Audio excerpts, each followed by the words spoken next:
Fea mea, fenye, fea mea, fenye, fea mea, fenye lo, oh fea mea, fenye, futabo, futolo, fea mea, fenye, Yes. futabo, futolo. Nene maule.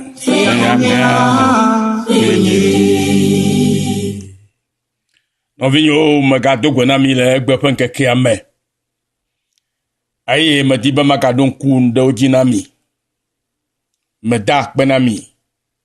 Meka mecho bubuna yeho ale mi apak beta. Ala bana madiba ma tono banari. Futo gbo futo lo la. Efeya meyala nye kulo fefe madiba glo no beli efeya ma wunure e nuke ale tenokpo alo nuke di ale le e ma aswasio ala aswasio godo magableke mabeli le Yesu fon komeli le Yesu Kristo fon komeli na nyabo don gberere fa gbenti ke me ko va me halo me kwese me di wo hala kwese ne ma be efe ya me wo ngodo do la va me lole tabadi be na gblana do ko bana efe ya me la ye fefe mi le fa wote atolia me vo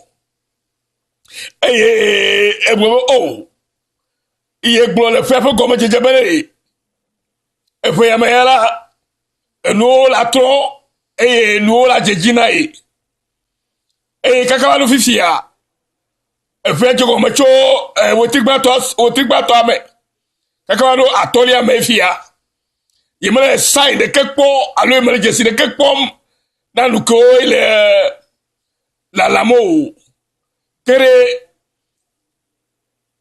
nous kele jojobo yele doko question bien doko be siagbe ele bien sia bien doko be nous ka tutu le jojomo oh efe yala ga wulu ke nous ke di le tutu e mele e ma ko ma ha no vi me di ma to no ga fofo ya ma bana le ko fe anje go me ya weti atolia me komile ya weti le ka potona mame na me fe ame ala be nya be fe ame la weti o ve no afe ame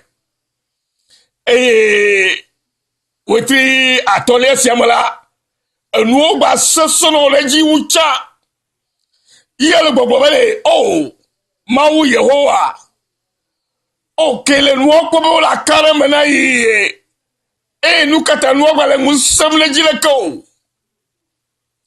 no viye egbe ya echo Yehowa gbono egbe bena na se bena le hey na do kui ha bena le na no susumo na o na nye wo jifo kakale jibere Yehowa sike do angbere me do angbeda ji ore ma do ngbena o ma do ngbena nye kli o obafo ya mela efo onye egbele gomejejia me karibe segbe ya le gomejejia bele efo ya mela la nyone godo tete ska je wotigba gomela enu okale me vile vivi anu okaba sasara ejicho ucha yobo oh nu kale jojomo ha madiba ma do kujina ko de la yabele nde kale jojomo ngbedo do fa gabe la fa tu ngbedo do ale fa gafo fa de dem abele kenya la gbe lebele na nye ba ochi megbe ha lale la bele ava me kokokoko ma dahuo ava me kokokoko ma dahuo madiba ma do kujina be mega chichi maledi o nyakoto benale mawe do ngbe na o nyakoto benale Yehowa jifo vitore ye gbonya ra gbo ti bele efo ya be yala ala nyogo dogo taji kangba chofo na okura o na chaka lokuyo makura o kebo ya ira senso toji nena no don kungbe dodo ajina Yehowa be Yehowa we don gbe na be fo ya me ala nyona ngodo mi do woti atoli amele fe amfo kere lukai leji go maha o ya to ko yebele la dogbera nena gbola Yehowa bele male kudo ngbedodo aji egbole Yesu Kristo bele male kudo ngbedodo aji ela be fe ala fenye 2018 yale e fenye lo do bien dele mana lo gbogbulema me no la futo ala be ya chaka o e futo ala bele ya oluka ya doji kuna o e futo ala bele ya oluka ya gbajina o e futo la bele ya chaka o e futo la bele ya flukumana o ne la nglobe ngbedodo sia bo be dimo ma to no bele mega nglobe o ela bele ne ma o vala me kokoko ma bele no mo tomla amere la kaoji amere le kome amere le fomo ame ki adibe ka no gbaji no reji na bu mo popo alo ngbedodo si odo na ola bele na ngule ebe vo me dibe ma to no le gbe le keke ya me e fo woti fan keke woti afan keke si kama mile yo ya be woti atoli afan keke ma mile gbere ma dimi ma to no belale ne lu ogba sese no hala tu aseye la ji kana mau la gbobe malekudo ngbedodo ajira malekudo onyala aji de maglebo blona ho ne ma ela bela Lucia tombe tutu jore mia dadare jile bibla me alo le ma ofe nyame le gaba me bayi ma osike na yi gaba me bayi la ya kwe ganye ma wo egbi ya kwe ganye chwede mafo da la bo glori be Yesu Kristo skeli chola ya kwe li gbe ya kwe li choy mafo me Musike Yesu wona bayi ho bayi la gbale wo megbe ya egbale do yo megbe ya egbale gbentam la mo ti egbe ya egbale amo haya egbe ya edaba mo le vi ekono le vi ji megbe ya edaba ba fo ga to la so liso megbe ya edaba amesio kuba na ogba to le rupo megbe ya amesio chaka lo komala ogba to le vovo po megbe ya amesio nye kono la o ka o to zinka ojibi hallelujah amen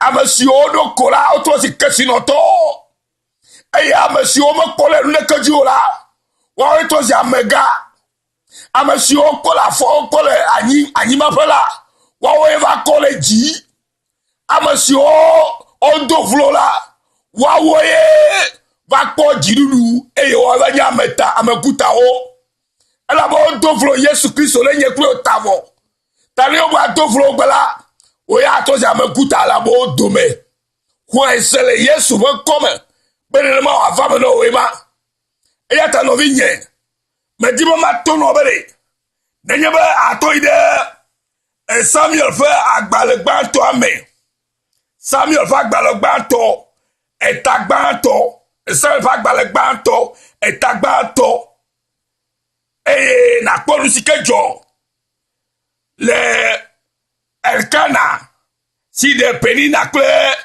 na vagbeme na poera nyata fe yeba aida Samuel fa gbale Bato siame etagba eye chokukui gba vaire ekukui amenyi ya akpo asende comme la fima que oben kan le kukui ato mo bele que ena elahana de ame evenu elabena elohana evo onye Yehowa chi ava donu hafi eye atusia cho jikunyao gba jine le esi Yehowa chi ava do nuta nenema tutu amere le jigba no elabele sike edibe no la ila mo le yi nenema o eso le fo manyo na o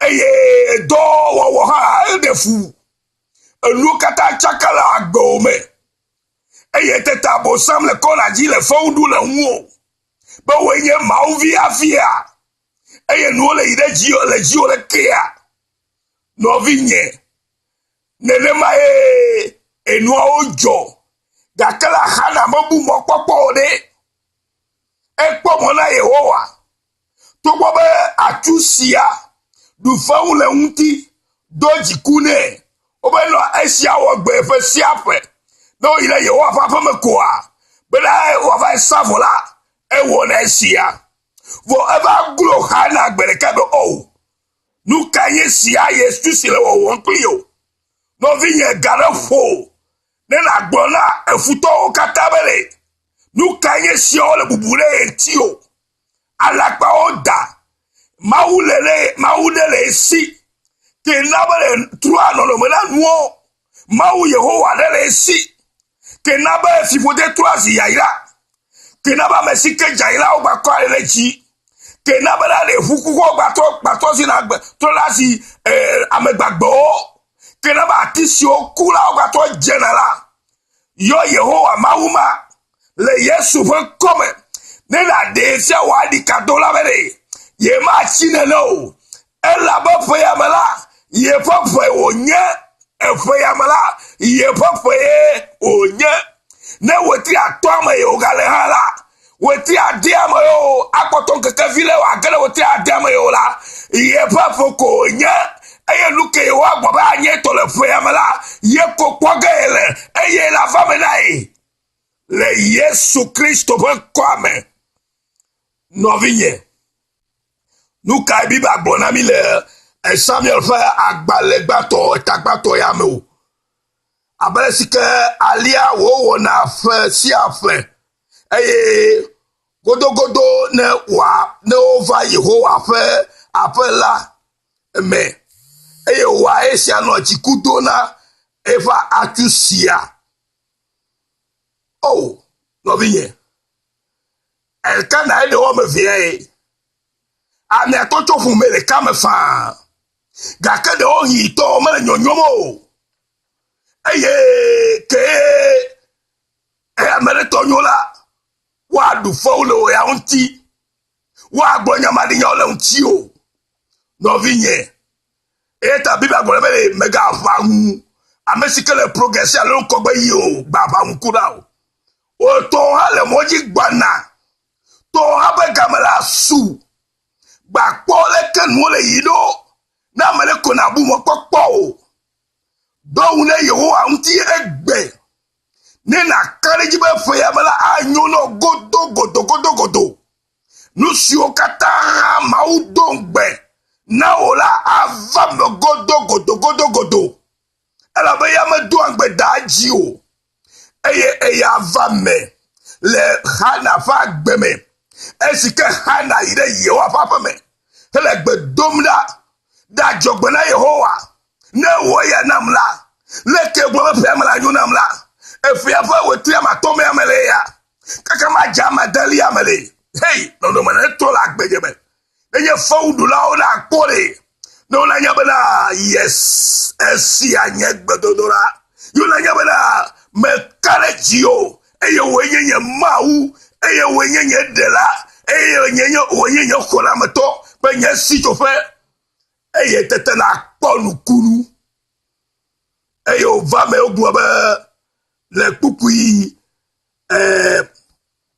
gwi we asile keme eye ofo ndika nya da do gbeda le Yehowa nkume emegbela o troyi o fe khonu le Rama eye elkana do swa hana gbo eye Yehowa do enku eji no vinye Yehowa menwurobo ola ela don ku ji ola don ku ibena don gbere va gbentila ne na cho loko ide fo kume ne na gbone bere fofo kokko to je menwurobo ngbedo du ola epo ya ke mejere me nya ba fo ya yin tonyela eya ta wo ndele nya gbeme ne na de fiabana awoyenye mawu eye manye vio no vinyo le Kristo me mele gbogbo na ple kakari le nya sikama hos le eyala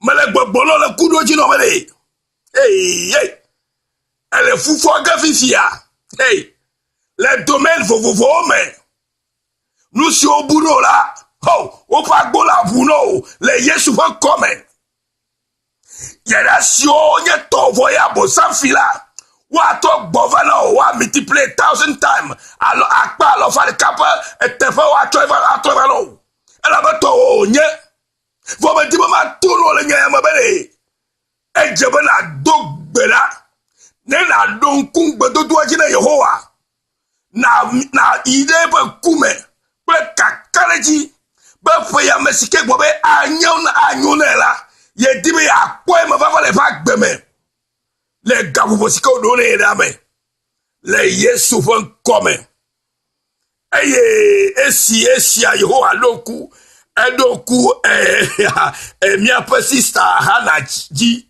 adoku ohaji na chi magaji viola minya magaji vio ya levo wenye tugbeje wi de srokola wo fufofo ba gamado hallelujah Nebe nule chakala agbome. Eye o le fo nule tio.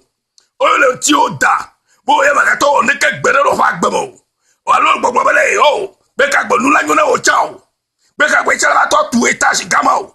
Beka gbo ye chala ta flying gba o. Beka gbo ye chala jivio. Beka gbo ye chala podo.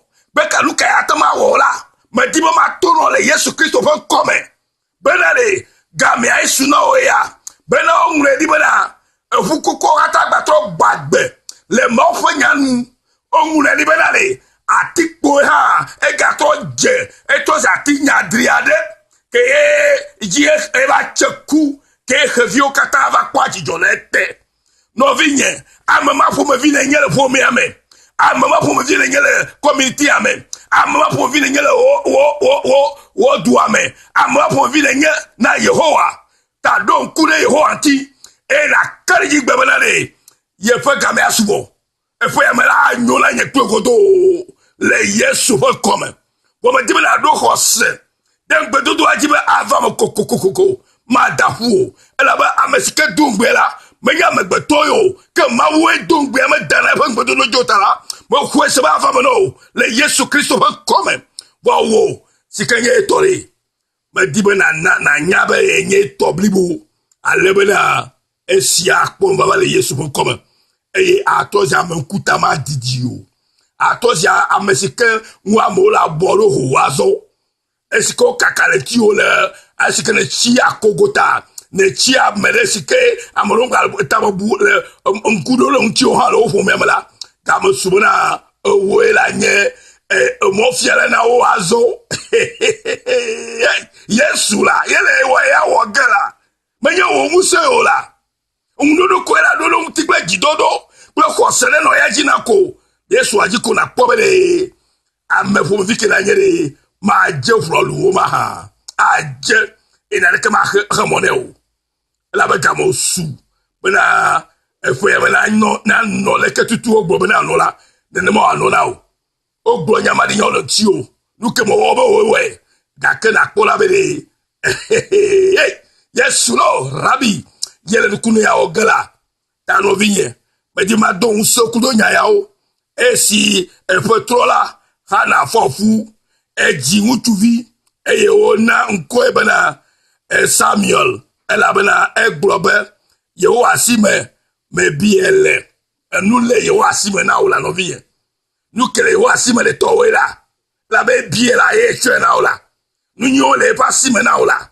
e yeta do une ina to gbelagbe be fo ya me ya ye fe fe 2018 amajo ke o nu ke do siko odo lola ma vamo godo ka be 2018 à l'avant juni ya mala kunu July mala kunu e o tiko kwata gbona la kunu e nu kata la kunu vano le yesu fo comme ko eseko na to do ku agbele wa pasi me blibo na ko la be de ye ya wona lo alo to wona ma Yehowa wona ye don bu ya ye la we ha le yesu fo comme me de la ka se ya mi to unu alléluia Feyamelo, tatrola vanya agmeno siana kadaji. Feyamelo, feyamelo, tatrola vanya agmeno kadaji. Alléluia, akubi mauneyao, amusu akubi le kaka, Europe nous tombe mauneyao sia. Owe to rida, eje nyaji tututu, enya kema ja gloko kole, eje tututu ta mauneyao bobobo, plo familia katasia. Yes. Nesse con la careji là. Nesse la careji. Alléluia. Sister Florence dit que Maouneira Kakasia. Hey. Alléluia. Ablavi. Maouneira. Alléluia. Joshua Aziaba, Maouneira le luto Madasia. Sisa Muzu, Akubi Maouneira. Alléluia. Kaka Muzu Maouneira le Togoluto me. Gauthier Teko Toye Yaira.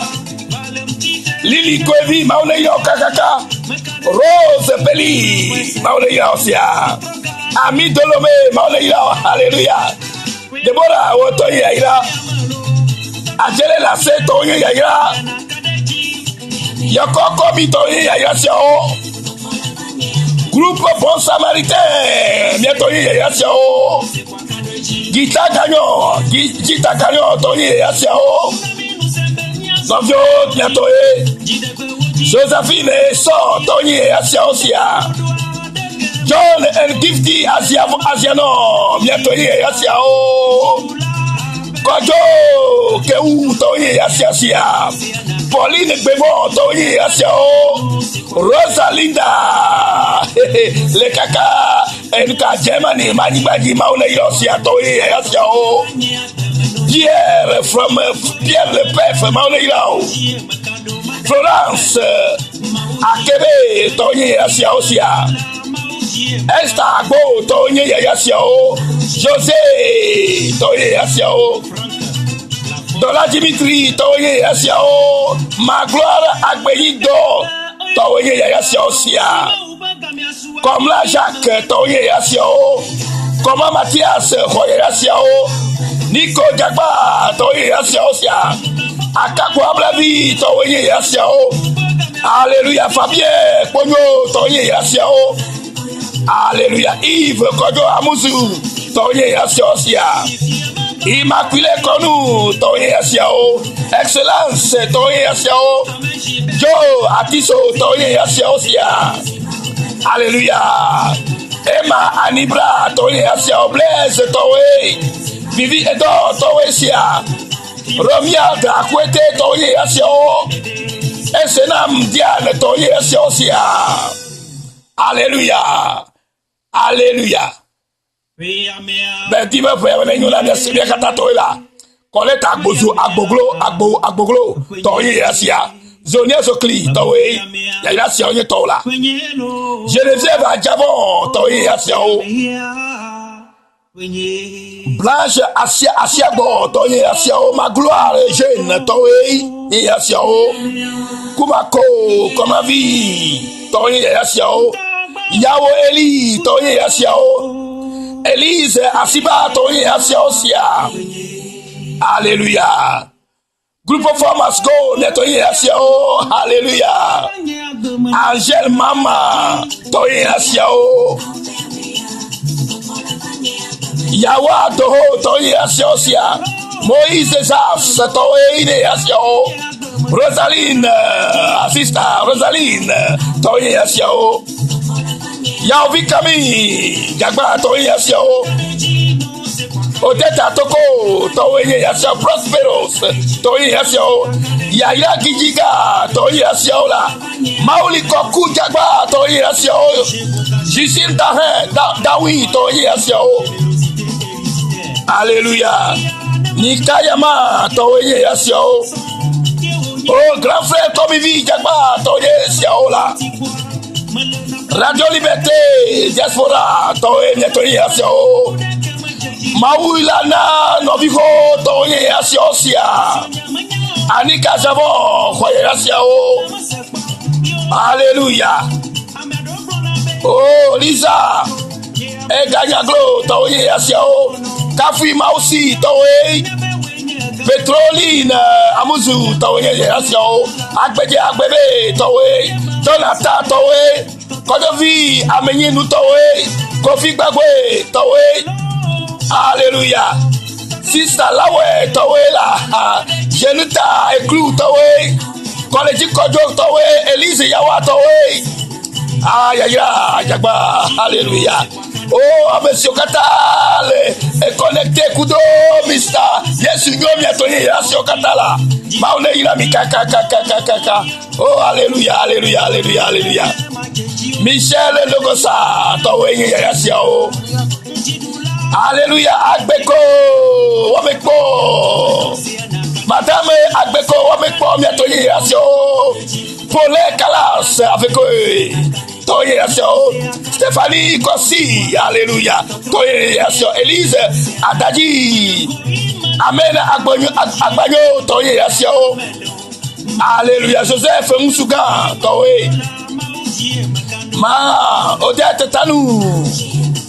Akubi Agbegbe, toye asio. Jacques Atipo, toye gbe asio. Asa Claude, toye asio. Kofi Clou, toye asio. Gifty Noah, toye asio. Abla ese toye. Alice Folitovi toye. Eli Afo toye. Fidèle Agbeha toye. Monique Bougonu toye. Alléluia. Mais bon sister Lawe Agbogudu toye asio osia. Alléluia. Amesia mesikena Yesu yo pe connection me Yesu na ila mi gogogo sia. Alléluia. Hey.